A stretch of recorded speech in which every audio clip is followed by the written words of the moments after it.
नमस्कार स्टूडेंट, आज हम डिस्कस करेंगे class 8 science chapter 7 conservation of plants and animals के एनसीईआरटी क्वेश्चंस। ठीक है, तो फर्स्ट क्वेश्चन देखिए। फर्स्ट क्वेश्चन है फिल इन दी ब्लैंक्स, यानी कि आपको ब्लैंक्स को फिल करना है। फर्स्ट में ए है a place where animals are protected in their natural habitat is called wildlife sanctuary. क्या कहलाता है? वाइल्ड लाइफ सेंचुरी कहेंगे उसको, तो यहाँ पे वाइल्ड लाइफ सेंचुरी आ जाएगा। सेकंड बी वाला देखिए, species found only in a particular area is known as endemic species. उसको क्या कहते हैं? एंडेमिक स्पीसीज कहते हैं। See migratory bird fly to far away place because of climatic change, यानी कि जलवायु में परिवर्तन होता है, क्लाइमेट में चेंज होता है, जिसकी वजह से बर्ड्स फ्लाई करते हैं। ठीक है ना, माइग्रेशन करते हैं। ठीक है ना, एक स्थान से दूसरे स्थान पे।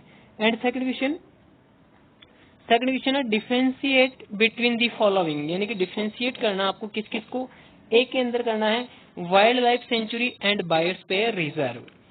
तो इसका आंसर होगा, देखिए, wild life sanctuary an area protected for animals where animals can live in their natural habitat is known as a wildlife sanctuary. In these sanctuaries, hunting, poaching, grazing, felling trees, etc. are strictly prohibited. और biosphere reserve में देखिए, an area which is conserved to protect the biodiversity and culture of that area is known as biosphere reserve. A biosphere reserve consists of many protected areas like sanctuaries, national park, lake, a mountain, etc. Wildlife sanctuary में देखिए second point, there are about 440 wildlife sanctuary in India, यानी कि India में 440 wildlife sanctuaries हैं लगभग। और biosphere reserve में देखिए there are 15 biosphere reserve in India, यानी कि अब लगभग 15 बायोस्फीयर रिजर्व हैं इंडिया में। अब बढ़कर के इनकी संख्या 18 हो चुकी है, और इधर वाइल्ड लाइफ की कितनी हो चुकी है? लगभग 500 हो चुकी है। ठीक है ना। अगर हम बात करें नेक्स्ट डिफरेंशिएट करना है अपने को बी ऑप्शन में, जू और वाइल्ड लाइफ सेंचुरी। ठीक है ना, तो देखिए जू और वाइल्ड लाइफ सेंचुरी में क्या डिफरेंस है। तो पहले हम जू को देखते हैं। देखिए फर्स्ट पॉइंट है जू का, it is a place where animals live in artificial habitat, यानी कि जू के अंदर क्या होता है? आर्टिफिशियल हैबिटेट होता है, कृत्रिम आवास बनाया हुआ रहता है। जबकि वाइल्ड लाइफ सेंचुरी में देखिए, it is a place where animals in live in natural habitat, यहाँ पर नेचुरल हैबिटेट होगा और यहाँ पर आर्टिफिशियल हैबिटेट होगा। First difference. सेकंड डिफरेंस देखिए, the animals are protected for public view and they are spread in small areas, यानी कि ये स्मॉल एरिया में रहते हैं और पब्लिक व्यू के लिए रखे जाते हैं। ठीक है ना। और इधर देखिए second difference wild life sanctuaries में, the animals are protected conserved in very large area, यहाँ पे लार्ज एरिया होता है, and they areas prohibited for hunting, grazing, felling trees etcetera. और इस एरिया में ग्रासिंग, हंटिंग और पेड़ों की कटाई क्या होती है? बंद होती है। सी देखिए डिफरेंशिएट करना अपने को, एंडेंजर्ड एंड एक्सटिंक्ट स्पीसीज, यानी कि एंडेंजर्ड और एक्सटिंक्ट स्पीसीज में क्या डिफरेंस है। तो फर्स्ट देखिए, endangered species, the species which are on the verge of extinction and which are required to be protected and conserved are known as endangered species, यानी कि ऐसी स्पीसीज जो एक्सटिंक्शन के वर्ज पे हैं, यानी कि खत्म होने के किनारे पे हैं, खत्म होने वाली ही हैं, तो इसको कंजर्व करना जरूरी होता है। ठीक है ना। तो ऐसी स्पीसीज को हम क्या कहते हैं? एंडेंजर्ड स्पीसीज कहते हैं। जैसे एग्जांपल हो जाएगा इसका tiger, wild buffalo etcetera. Extinct species किसे कहेंगे? देखिए ये जो समाप्त हो चुकी हैं उसको हम कहेंगे। ठीक है ना। तो the species which no more exist on the earth are known as extinct species, यानी कि ऐसी स्पीसीज जो पृथ्वी से, अर्थ से समाप्ति हो चुकी है उसको हम एक्सटिंक्ट स्पीसीज कहेंगे। जैसे एग्जांपल हो जाएगा डायनासोर। एंड नेक्स्ट हमारे को डिफरेंशिएट करना है फ्लोरा एंड फ्यूना में। तो देखिए फ्लोरा और फ्यूना क्या होता है। ठीक है ना। तो फ्लोरा क्या होता है? देखिए फ्लोरा है ऑल प्लांट्स, यानी कि सभी प्लांट्स को हम क्या कहेंगे? फ्लोरा कहेंगे। तो all plants life occurring in an area is known as flora, यानी किसी एरिया में रहने वाले सभी प्लांट्स को हम क्या कहते हैं? फ्लोरा कहते हैं। जैसे एग्जांपल हो जाएगा इसका साल, टीक, मैंगो, जामुन, सिल्वर फर्न, है ना, ये सब इसके एग्जांपल हो गए। सिल्वर फर्न, है ना। एंड फ्यूना किसे कहेंगे, तो फ्यूना देखिए ऑल एनिमल्स को, ठीक है ना, all animals life offering in a areas is known as fauna, यानी कि एक एरिया में रहने वाले सभी एनिमल्स को हम क्या कहेंगे, मिलाकर के फ्यूना कहेंगे। इसके एग्जांपल हो जाएंगे देखिए, जैसे chinkara, blue bull, barking deer, wild dog etcetera, है ना, तो सभी एनिमल्स इसके एग्जांपल हो जाएंगे। अब बात करते हैं हम क्वेश्चन नंबर 3 की। तो क्वेश्चन नंबर 3 में देखिए क्या करना आपने को, discuss the effect of deforestation on the following, यानी कि डिफोरेस्टेशन के क्या बताने अपने को, इफेक्ट बताने हैं डिफोरेस्टेशन के। और फर्स्ट डिफरेंशिएट मतलब फर्स्ट जो इफेक्ट बताना है वो बताना है वाइल्ड एनिमल्स पे, कि डिफोरेस्टेशन से वाइल्ड एनिमल्स पे क्या इफेक्ट पड़ने वाला है। तो देखिए, deforestation destroys the habitat of many wildlife animals, they are left to die without their natural shelter, यानी कि अगर हम डिफोरेस्टेशन कर देंगे तो उससे क्या होगा, जो वाइल्ड लाइफ एनिमल है वो डाई हो जाएंगे, यानी कि मर जाएंगे, क्योंकि उनका जो नेचुरल हैबिटेट है, नेचुरल शेल्टर जो है वो समाप्त हो जाएगा। एंड सेकंड इफेक्ट लिखना है इसका एनवायरमेंट पे, है ना, कि एनवायरमेंट पे क्या इफेक्ट पड़ेगा। तो देखिए, deforestation affects the environment adversely due to disturbance of ecological balance, the amount of carbon dioxide is increased in the atmosphere and causes global warming and pollution, यानी कि इसकी वजह से क्या होगा, देखो एनवायरमेंट पे प्रभाव पड़ेगा, डिफोरेस्टेशन की वजह से कार्बन डाइऑक्साइड बढ़ जाएगी, इससे क्या होगा, एटमॉस्फेयर का टेम्परेचर बढ़ेगा, जिसे ग्लोबल वार्मिंग कहेंगे, और पॉल्यूशन बढ़ जाएगा। चलते हैं नेक्स्ट क्वेश्चन पे। तो नेक्स्ट क्वेश्चन इसी का है, क्वेश्चन नंबर 3 का ही सी वाला पार्ट, और इसमें आपको इफेक्ट बताना है किस पे, विलेज पे। विलेज करते हैं रूरल एरिया को, ग्रामीण इलाका को, है ना, तो ग्रामीण इलाका पे क्या फर्क पड़ेगा डिफोरेस्टेशन से।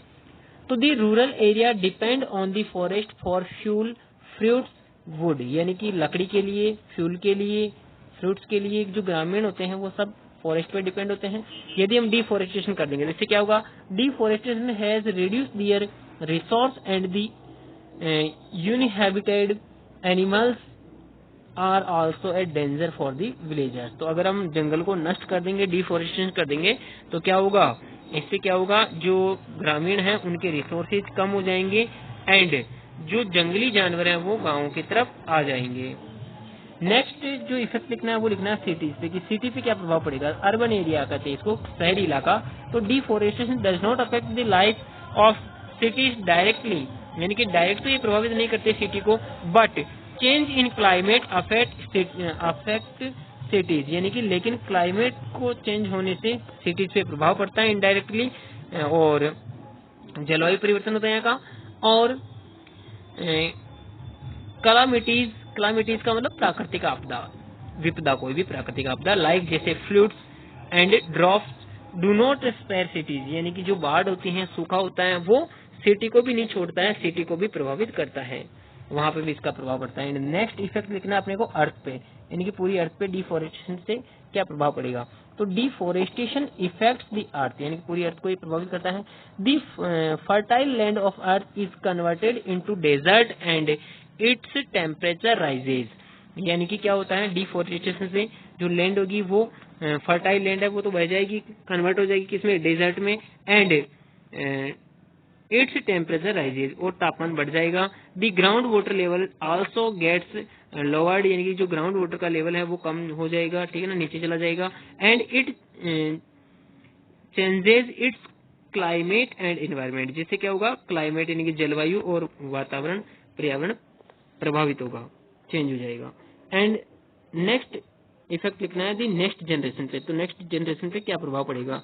तो देखिए, many beautiful fauna and flora, यानी कि जितने भी एनिमल्स हैं सुंदर सुंदर वो, और सुंदर सुंदर जो वनस्पति हैं, पेड़ पौधे हैं, वो डिस्ट्रॉय हो जाएंगे, यानी नष्ट हो जाएंगे, ड्यू टू डिफोरेस्टेशन, डिफोरेस्टेशन की वजह से, जंगल के कट जाने की वजह से। सो नेक्स्ट जनरेशन, तो आगे आने वाली जो पीढ़ियां होगी, will not be able to see them, यानी कि वो आगे आने वाली पीढ़ियां उनको देख ही नहीं पाएगी, क्योंकि वो नष्ट हो जाएंगे। तो और दे will not gate clean and cool environment, और यदि डिफोरेस्टेशन कर देंगे तो उन्हें क्लीन और अच्छा कूल एनवायरमेंट नहीं मिल पाएगा। दे will not have healthy environment, और उनको हेल्दी एनवायरमेंट नहीं मिल पाएगा।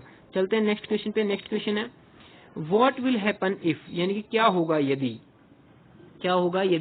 क्या करते हो आप, जब फर्स्ट दे रखा है कि we go on cutting trees, जब आप पेड़ों को काट देते हो तो क्या होता है, ठीक है ना। तो देखिए इसका आंसर होगा if we go on cutting trees rainfall and fertility of soil will increases and the chances of natural calamities, calamities का मतलब प्राकृतिक आपदा, प्राकृतिक विपदा जैसे कि बाढ़ आना, सूखा आना, फ्लड्स वगैरह, विल इंक्रीजेज तो नेचुरल कालमिटीज क्या हो जाएंगे, बढ़ जाएंगे। It will also lead to decreases in water holding capacity of the soil which will result in floods, जिससे क्या होगा, इससे क्या होगा, डिफोरेस्टेशन से, पेड़ों की कटिंग करने से फ्लूट्स आ जाएगा, यानी कि फ्लूट्स बढ़ जाएगा। क्यों? क्योंकि मिट्टी को कोई पकड़े रहने वाला नहीं है, पानी के बहाव को कोई रोकने वाला पेड़ नहीं बचेगा, तो फ्लूट्स आ जाएगा। Animals life will also be affected, और एनिमल्स की लाइफ भी प्रभावित होगी। सेकंड पूछा आपको कि क्या होगा यदि the habitat of an animals is disturbed, यदि हम किसी एनिमल के हैबिटेट को डिस्टर्ब करेंगे तो क्या होगा। तो इसका आंसर होगा the survival of the animals will become difficult if their natural habitat is disturbed, यदि हम नेचुरल हैबिटेट को डिस्टर्ब कर देंगे तो उस एनिमल का सर्वाइवल कठिन हो जाएगा, डिफिकल्ट हो जाएगा। They will not have any space to live and to breed, यानी कि उसको रहने के लिए और ब्रीड करने के लिए, प्रजनन करने के लिए स्थान नहीं मिलेगा। As a result they will not survive and also become of scarcity of food and animal will start wandering in the nearby villages and targeting domestic animals as their prey, यानी कि अगर हम जंगल को नष्ट कर देंगे तो इससे क्या होगा, हैबिटेट अगर किसी एनिमल्स का हमने डिस्टर्ब कर दिया तो इससे क्या होगा, वो उस हैबिटेट को नष्ट होने के बाद में विलेज की तरफ आएगा और विलेज के अंदर जो एनिमल्स हैं उनको अपने शिकार के रूप में प्रयोग करेगा, जो कि विलेजर्स के लिए भी दिक्कत वाली बात है। एंड नेक्स्ट हमारे को लिखना था कि क्या होगा यदि top layer, the top layer of the soil is exposed, यानी कि टॉप लेयर हटा दी जाएगी, ऊपर से मिट्टी हट जाएगी तो क्या होगा। तो if the top layer of soil is exposed if the fertile land into desert, यानी कि इससे क्या होगा, अगर ऊपर वाली लेयर हट गई तो इससे क्या होगा, वो जो सॉइल है वो डेजर्ट में कन्वर्ट हो जाएगी, उसमें कुछ भी नहीं उगेगा, क्योंकि ऊपर वाली जो लेयर होती है टॉप लेयर वही क्या होती है, उर्वरक होती है, ठीक है ना, उसमें पेड़ पौधे उगते हैं। The removal of top layer will gradually convert the fertile land into desert, यानी कि जो fertile land है वो किसमें कन्वर्ट हो जाएगी, डेजर्ट में। Moreover, the soil washed away with water will be deposited in the river bed, resulting in the increasing the depth of rivers. The chances of floods will increase manifolds. तो इससे क्या होगा, river के अंदर ये जमा हो जाएगी और जिससे बाढ़ आने के चांसेस बढ़ जाएंगे फ्लड्स के। एंड नेक्स्ट क्वेश्चन की बात करें तो नेक्स्ट क्वेश्चन है आंसर इन ब्रीफ, यानी कि आपको शॉर्ट में आंसर लिखना है। फर्स्ट देखिए इसके अंदर, फर्स्ट है why should we conserve biodiversity, यानी कि हम बायोडाइवर्सिटी को हमें क्यों कंजर्व करना चाहिए। तो देखो इसका आंसर होगा we should conserve biodiversity because it is very important for our living organism and for the environment, यानी कि बायोडाइवर्सिटी को बचाना बहुत जरूरी है, इंपॉर्टेंट है किसके लिए, सभी लिविंग ऑर्गेनिज्म के लिए भी और एनवायरमेंट के लिए भी। We should conserve biodiversity to save it from becoming extinct, हम बायोडाइवर्सिटी को बचा करके इसको समाप्त होने से बचा सकते हैं। बी वाला क्वेश्चन आपको पूछा है protected forests are also not completely safe for wild animals, why, यानी कि जो प्रोटेक्टेड फॉरेस्ट होते हैं वो कम्प्लीटली सेफ नहीं होते हैं वाइल्ड एनिमल्स के लिए। क्यों? तो क्यों, इसका कारण है देखिए कि protected forests are not completely safe for wild animals because poachers have found access in these areas and killing animals, यानी कि जो अवैध शिकार करने वाले होते हैं, पोइचर्स का मतलब जो अवैध शिकारी होते हैं वो अवैध शिकार कर लेते हैं और एनिमल्स को किलिंग कर देते हैं। There is need to make strict rules against poaching and trespassing, तो जो ऐसा काम करते हैं, अवैध शिकार करते हैं, उनके लिए स्ट्रिक्ट रूल बनना चाहिए, ठीक है ना। तो इसलिए वो मतलब कम्प्लीटली प्रोटेक्टेड फॉरेस्ट क्या है, सेफ नहीं है वाइल्ड एनिमल्स के लिए। नेक्स्ट क्वेश्चन की बात करें तो नेक्स्ट इसका पार्ट आता है some tribals depend on the jungle, how, यानी कि कुछ जो जनजातियां होती हैं वो जंगल पे डिपेंड है, कैसे। तो देखिए some tribals are still depends on the jungle for their food, fuel, wood and salary, यानी कि जो जनजातियां हैं कुछ वो जंगल में ही रहती हैं और जंगल से अपना भोजन प्राप्त करती हैं, फ्यूल प्राप्त करती हैं, जलाने के लिए लकड़ी प्राप्त करती हैं और सैलरी यानी आश्रय प्राप्त करती हैं, वहीं पर रहती हैं। They live in forests and are depend on them, और वो फॉरेस्ट में ही जिंदे रहते हैं और फॉरेस्ट पे ही कम्प्लीटली डिपेंड रहते हैं। नेक्स्ट इसका पार्ट है what are the causes and consequence of deforestation, यानी कि डिफोरेस्टेशन के क्या कॉजेज हैं और क्या कॉन्सिक्वेंस है। कॉन्सिक्वेंस का मतलब रिजल्ट, क्या रिजल्ट है और क्या कारण है इसके, है ना। तो देखिए इसका आंसर होगा the main causes of deforestation is growing urbanization and industrialization, need for more land and resources that have led to the cutting down on forest, यानी कि देखिए अर्बन एरिया बसाने के लिए यानी कि शहर बसाने के लिए और इंडस्ट्रीज लगाने के लिए जमीन की आवश्यकता होती है, और जमीन की आवश्यकता कहाँ से पूरी करते हैं, जंगल को काट करके, फॉरेस्ट को कट करके। The consequence of deforestation are desertification and natural calamities, यानी कि इससे क्या होगा, डेजर्टिफिकेशन होगा। अगर हम डिफोरेस्टेशन कर देंगे तो रेगिस्तान बढ़ जाएगा, ठीक है ना, और नेचुरल कालमिटीज यानी कि प्राकृतिक आपदाएं आ जाएगी, जैसे कि बाढ़ आ जाएगी, सूखा पड़ जाएगा। It has also rendered many species of plants and animals unprotected and conserved, और इससे क्या होगा, बहुत सारी प्लांट्स और एनिमल स्पीसीज समाप्त हो जाएगी। एंड नेक्स्ट क्वेश्चन है, इसी का पार्ट है what is red data book, की रेड डाटा बुक क्या होती है। तो देखिए रेड डाटा बुक क्या है, रेड डाटा बुक क्या होती है, एक बुक है जो कौन जारी करता है, इसको कौन लिखता है, IUCN, एक संस्था होती है इंटरनेशनल लेवल पे, IUCN, है ना, international union for conservation of nature, इसका कंप्लीट नेम है ना।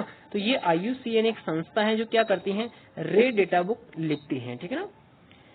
तो देखिए red data book keeps the record of all the endangered animals and plants, different record books are mentioned for endangered animals and endangered plants. तो एक ऐसी book है जिसमें एंडेंजर्ड यानी कि जिनको खतरा होता है, समाप्त होने वाली जाति हैं, उनका इसमें रिकॉर्ड रखा जाता है कि वो समाप्त होने वाली हैं, इनको कंजर्व करना चाहिए, है ना। और क्योंकि इसमें रेड कलर से लिखते हैं इसलिए इसका नाम ही क्या रख दिया, रेड डाटा बुक। ओके, चलो नेक्स्ट क्वेश्चन पे चलते हैं। नेक्स्ट क्वेश्चन इसी का पार्ट है और वो है what do you understand by term migration, यानी कि माइग्रेशन के टर्म से आप क्या समझते हो। तो देखो माइग्रेशन का मीनिंग क्या होता है, एक स्थान से दूसरे स्थान पर जाकर के रहने लग जाना। तो देखो इसका आंसर होगा for the purpose of breeding and specific purpose some species of birds and animals move from their habitat to some other habitat, यानी कि एक हैबिटेट से दूसरे हैबिटेट में, एक आवास से दूसरे आवास पे चले जाना क्या कहलाता है, माइग्रेशन कहलाता है। और the birds move to far away areas every year during a particular time because of climatic change and return to their original habitat after some time, यानी कि हर वर्ष जो कुछ पक्षी होते हैं ये क्लाइमेट के चेंज होने से एक पर्टिकुलर टाइम में एक एरिया से दूसरे एरिया में चले जाते हैं, और जैसे ही वो टाइम वापस से चेंज होता है, क्लाइमेट चेंज होता है, वापस से ये वापस अपने ओरिजिनल स्थान पे चले जाते हैं, ठीक है ना। जैसे इसका एक एग्जांपल है कि जो साइबेरियन सारस हैं वो हर साल सर्दियों में अपने यहाँ राजस्थान में भरतपुर में आ जाता है। भरतपुर में एक नेशनल पार्क है केवलादेव घना पक्षी विहार, तो वहां पर वो साइबेरियन क्रेन सर्दी के दिनों में आ जाता है और जैसे ही गर्मी पड़ने लगती है वो वापस से अपने साइबेरिया में चला जाता है, अपने देश में चला जाता है। अच्छा दिन इसमें नेक्स्ट लिखा हुआ है the periodically shifting of the some species is known as migration. तो इस प्रकार की प्रक्रिया कहलाती है माइग्रेशन कहलाती है। ओके, नेक्स्ट क्वेश्चन हम बात करें क्वेश्चन नंबर 6। तो देखिए क्वेश्चन नंबर 6 है in order to meet the ever increasing demand in factories and for shelter trees are being continuously cut, is it justified to cut trees for such project, discuss and prepare a brief report। यानी कि आपको क्या करना है, एक report तैयार करनी है कि कहीं पे फैक्ट्रीज की डिमांड है कि भाई पेड़ चाहिए, उसके लिए तो पेड़ों को कट किया जा रहा है, तो क्या आपको रिपोर्ट बनानी है क्या ये सही है या गलत है। तो आपका इसका आंसर होगा the continuous cutting of trees is not justified for any project, यानी किसी भी प्रोजेक्ट के लिए कंटिन्यूअसली पेड़ों की कटाई जस्टिफाई नहीं है, न्यायपूर्ण नहीं है, नहीं काटना चाहिए. We not only cut the trees but also snatch away the shelters of many animals, birds and other organism, यानी कि हम केवल पेड़ ही नहीं काट रहे, उस जंगल में रहने वाले एनिमल्स को भी प्रभावित कर रहे हैं, उनके आश्रय को हटा रहे हैं. The ecological balance is also disturbed, ecological balance भी डिस्टर्ब हो जाएगा. It also causes many natural calamities, और इससे क्या होगा, जो नेचुरल कालमिटीज है, नेचुरल जो प्राकृतिक आपदाएं हैं वो भी आ जाएगी. एंड नेक्स्ट क्वेश्चन है question number 7. How can you contribute to the maintenance of green wealth of your locality, make a list of action to be taken by you, यानी कि आप अपनी लोकेलिटी में, आप अपनी कॉलोनी के अंदर ग्रीन वेल्थ यानी कि पेड़ पौधों को बढ़ाने के लिए क्या काम करोगे, क्या एक्शन करोगे, कैसे मेंटेनेंस रखोगे ग्रीन वेल्थ को, है ना, हरियाली को. तो इसके लिए आपको एक लिस्ट तैयार करनी है जो आप एक्शन लोगे उसकी. तो देखिए आपका आंसर होना चाहिए the green wealth of of the locality is the responsibility of every resident, यानी कि उस कॉलोनी में जितने भी निवासी रहते हैं, रेजिडेंट रहते हैं, उन सबका रेस्पॉन्सिबिलिटी है ये कि उन सबको हरियाली को बचाना चाहिए, पेड़ पौधे लगाने चाहिए. We should grow more and more plants in the locality, तो लोकेलिटी में ज्यादा से ज्यादा प्लांट लगाने चाहिए. The resident should work together to conserve the green belt of the locality, और सभी रेजिडेंट्स को मिलकर के हरियाली को बचानी चाहिए, पेड़ पौधों को बचाना चाहिए और लगाना चाहिए. Also they should be taught about the consequence of deforestation and global warming, और ये समझाया जाना चाहिए कि डिफोरेस्टेशन के क्या परिणाम है ना, और जिससे ग्लोबल वार्मिंग होती है. I plant trees in my locality, मैं मतलब पेड़ लगाऊंगा लोकेलिटी में. और I also teach the small childrens and encourage the slogan one man one tree one year, यानी कि मैं छोटे बच्चों को सिखाऊंगा कि पेड़ों को बचाना चाहिए, और इस स्लोगन के साथ में जारी रखूंगा उनको पढ़ाना कि भाई एक आदमी एक पेड़ एक साल, यानी हर साल एक आदमी एक पेड़ लगाएगा. So that every resident plants at least one tree in a year and take care of it, और एक पेड़ पौधा हर आदमी लगाएगा और उसकी केयर करेगा. एंड नेक्स्ट क्वेश्चन है question number 8. Explain how deforestation leads to reduce rainfall, यानी कि डिफोरेस्टेशन की वजह से रेनफॉल रिड्यूस हो रहा है, रेनफॉल यानी कि वर्षा कम हो रही है, तो कैसे कम हो रही है एक्सप्लेन करना है. तो इसका आंसर होगा plants need carbon dioxide for photosynthesis, यानी कि फोटोसिंथेसिस के लिए प्लांट्स को किसकी आवश्यकता होती है, कार्बन डाइऑक्साइड की आवश्यकता होती है.